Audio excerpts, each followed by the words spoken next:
السلام عليكم ورحمة الله وبركاته. ازيكم يا شباب؟ اخباركم ايه؟ يا رب تكونوا بخير. ان شاء الله باذن الله نتكلم في السلسله الجديده اللي معانا النهارده عن توبيك شويه ادفانسد، الا وهو الاندرستاندينج سي كيو ار اس اند داتا كونسيستنسي. هنحاول ان شاء الله ان احنا نغطيها من المنظور النظري والعملي عشان نفهم ليه اصلا بنستخدم السي كيو ار اس، وليه رحنا او توجهنا للسي كيو ار اس عشان نستخدمه. مش مجرد ان احنا نروح نطبق السي كيو ار اس كده بشكل مباشر وخلاص، لا، هنحاول ان احنا نتدرج في المعرفه من اول البيزك ابلكيشن العادي خالص لحد ما نوصل للمشكله الفعليه اللي بيبدا يحلها معانا السي كيو ار اس. نحاول ان احنا نبدا نتدرج في الحل بشكل تقليدي ونشوف الحلول التقليديه للمشكله ونبدا لحد ما نوصل للسي كيو ار اس. طيب خلينا بعد كده قبل ما نروح لاي حاجه هنشوف الرود ماب اللي معانا. طيب احنا عندنا 5 حاجات اساسيه في الرود ماب اللي هنتكلم فيها خلال الكورس. اول حاجه هنتكلم على الكراد ليميتيشنز. طب الكراد ليميتيشنز احنا بنبدا السيستم بتاعنا اي نظام بنبدا فيه وبيبدا الابلكيشن ده بيكون كراد اوبريشن. هنشوف بقى امتى الكراد اوبريشن ده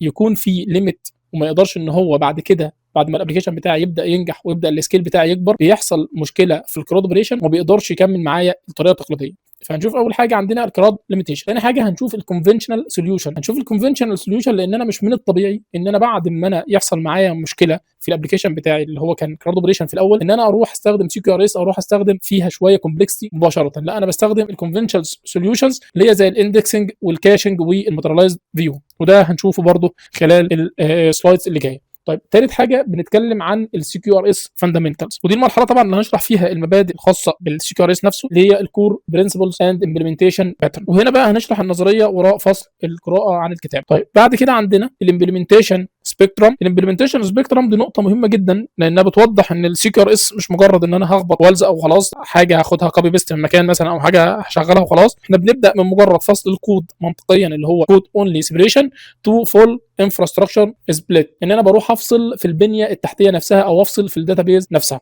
طيب بعد كده الميجريشن استراتيجي. الميجريشن استراتيجي اللي هي براكتيكال ستيبس تو ايفولف يور اركتكتشر. هنا في المرحله دي هنتكلم عن ازاي ان احنا نطور نظام موجود معانا حالي ونحوله لسي كيو ار اس بشكل تدريجي بدل ما نهد ونبدا نبني من جديد. بعد كده هنتكلم معانا في اول حاجه اللي هي البيزك ابلكيشن موديل. طب ايه هو البيزك ابلكيشن موديل؟ لو احنا جينا بصينا على الكلاس دايجرام، احنا لسه بادئين سيستم جديد، فبيكون عندي كلاس دايجرام زي اللي موجود هنا، كلاس دايجرام فور اوردر بروسيسنج سيستم. طيب هو متكون عندي من اربعه تيبلز اللي هو الكاستمر والاوردر والبرودكت والستوك. طيب لو انا هنا انا عاوز انشئ اوردر جديد، بروح اشوف في البرودكت في ريليشن بين الاوردر والبرودكت، واروح اشوف الستوك اللي عندي هل البرودكت ده موجود في الستوك ولا لا. لو موجود عندي في الستوك بروح اضيف الاوردر بشكل بسيط جدا. فهو ده البيزك ابلكيشن.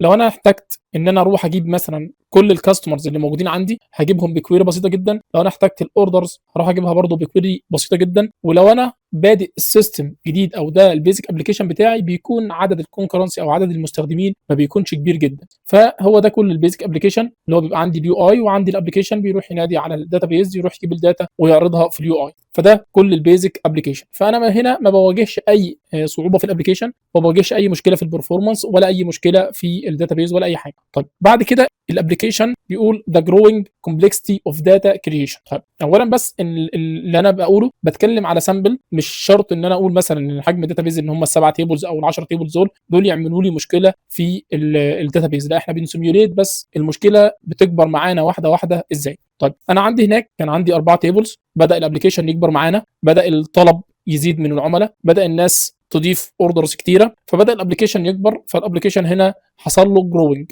تمام. النمو اللي حصل للابلكيشن ده خلى عندي التيبل والديبندنسز اللي موجوده عندي بدا يكبر. كان عندي الاوردر والبرودكت والكاستمر والستوك، فهنا الابلكيشن كبر، بقى عندي في اوردر وفي اوردر ايتم وفي بيمنت وفي عندي كاتيجوري وفي عندي برودكت وادمن وعندي ريفيو وعندي كاستمر والادرس والشوبينج كارت. فبدا الابلكيشن دلوقتي عشان خاطر اكريت اوردر واحد بدا حجم الديبندنسز بتاعه التيبلز يبقى كبير، والترانزاكشن عندي بدا يكبر واحده واحده مع الجروينج اللي حصل عندنا. تمام. فانا هنا في الحاله دي لو انا هعمل كرييت للاوردر اللي موجود عندي مش زي البيزك ابلكيشن الناحيه الثانيه، لا، انا هنا بروح اسمع مثلا في 7 8 تيبل في نفس الوقت بعمل ترانزاكشن، ولازم يبقى عندي كونسيستنسي ان البيانات في الاخر توصل للتيبلز دي بشكل صحيح، وكمان مع مراعاه ان ممكن يبقى عندي الكونكرنسي يبقى زاد، ان عدد المستخدمين اللي موجودين عندي بداوا يكبروا لان الابلكيشن بدا يكبر. فمن هنا يبدا الجروينج للابلكيشن، النمو الحقيقي للابلكيشن ستيب باي ستيب. فانا هنا برضو عندي داتابيز واحده وعندي ابلكيشن يروح ينادي على الداتابيز يجيب ينشئ الاوردر، وفي نفس الوقت في ناس بتروح تجيب الاوردرز بتاعتها، بتروح تجيب استعلامات عن اوردر معين. فبدا هنا الابلكيشن يكبر، فمع كبر الابلكيشن وحجم الترانزاكشنز اللي بتحصل ومع الكونكرنس اللي بدا يزيد، بدا يحصل لود على السيستم بشكل مباشر. فبدا هنا يحصل تنافس في الريسورسز اللي موجوده عندي. لو انا عندي سي بي يو او عندي رام، عدد المستخدمين مثلا داخل 1000 يوزر في نفس الوقت، غير لما يكون داخل عندي 5 مستخدمين في نفس الوقت كلهم بيعملوا عمليات على الداتابيس دي، وغير ان هم الخمسه اللي كانوا بيعملوا عمليات لا ده هم بقوا 100. وبدل ما انا كنت بحفظ في 3 تيبل او 2 تيبلز، انا بقيت احفظ في 7 8 تيبل في ترانزاكشن واحد. فهو ده الجروينج اللي حصل للابلكيشن. طيب بعد كده هنبص نشوف ذا كراد بوتل نيك. طب هنا بقى وصلنا للمرحله اللي بنسميها عنق الزجاجه او البوتل نيك. وعشان اكون صريح يعني النظام مش بيقع لمجرد ان الجداول كترت، لكن المشكله الحقيقيه بتبدا تظهر لما معدل العمليات والتزامن الكونكرنسي بيبدا يزيد عندي بشكل كبير، ويكون عندي الاف المستخدمين بيحاولوا ان هم يقراوا ويكتبوا في نفس اللحظه. فبيبدا يظهر معايا 4 مشاكل اساسيه. طب اول حاجه الكونتنشن ايشوز. طب الكونتنشن ايشوز لو احنا جينا بصينا بيقول single database handling all operations creates resource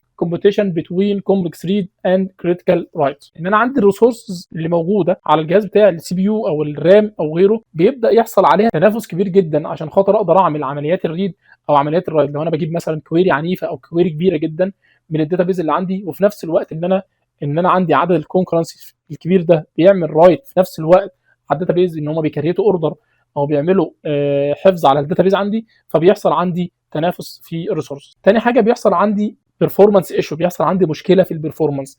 لو احنا جينا بصينا هنا analytical queries scan large data set consuming resources needed for transitional operations.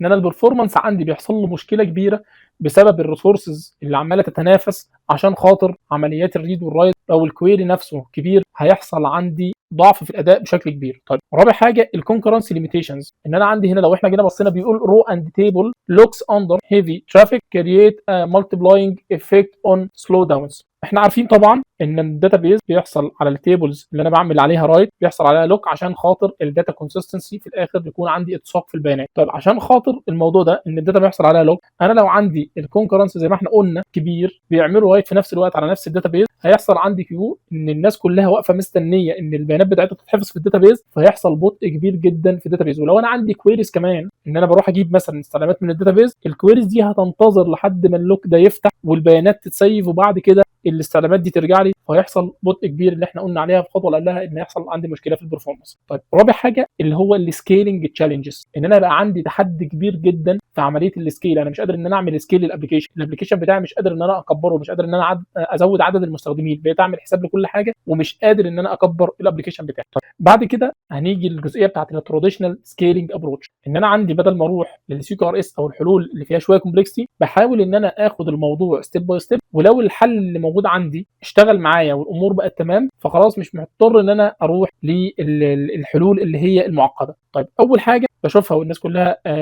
بتعملها ان انا بروح اعمل اندكسنج على التيبل اللي بيبقى عليها كويريز بشكل كبير، او مثلا لو انا عندي بسيرش مثلا كولوم معين او حاجه بروح اعمل عليهم اندكسنج وبحاول ان انا ارجع البيانات بشكل منظم وبتكون اسرع معايا. طيب تاني حاجه ان انا اعمل عمليه الكاشنج. ان انا لو في بيانات عندي ثابته او مثلا مش بتتغير بشكل كبير جدا، بروح اعمل لها كاشنج واروح ارجعها من الميموري او مثلا ايا كان ان انا بسجلها في ريتس او غيره، بروح اعمل كاش للبيانات بتاعتي، وبدل ما اروح كل مره استعلم عن البيانات دي من الداتابيز لا بروح اجيبها من الكاش واخلي الداتابيز الحمل عليها يقل شويه. طيب ثالث حاجه عندنا ان انا ممكن استخدم الماتيريالايزد فيو. انا ممكن اعمل ماتيريالايزد فيو عندي في الداتابيز، فاحط في الفيو بتاعتي الكولومز اللي انا محتاجها او ان انا اللي بستعلم عنها بشكل دوري، واروح ارجعها من الماتيريالايزد فيو بدل ما انا اروح الف على التيبلز واعمل جوينز في التيبلز بتاعتي، واروح ان انا استنى الرايت وان اللوك يفتح او ان اللوك اقعد استنى لحد ما يخلص وبعدين اروح اجيب البيانات بتاعتي. فدي بعض الحلول التقليديه اللي احنا بنروح ليها في اول ستيب عشان خاطر نحل المشاكل اللي موجوده عندنا اللي احنا اتكلمنا عليها. فعشان ما نطولش وقت الفيديو اكتر من كده، هنتكلم عن الحلول من الفيديو الجاي ان شاء الله.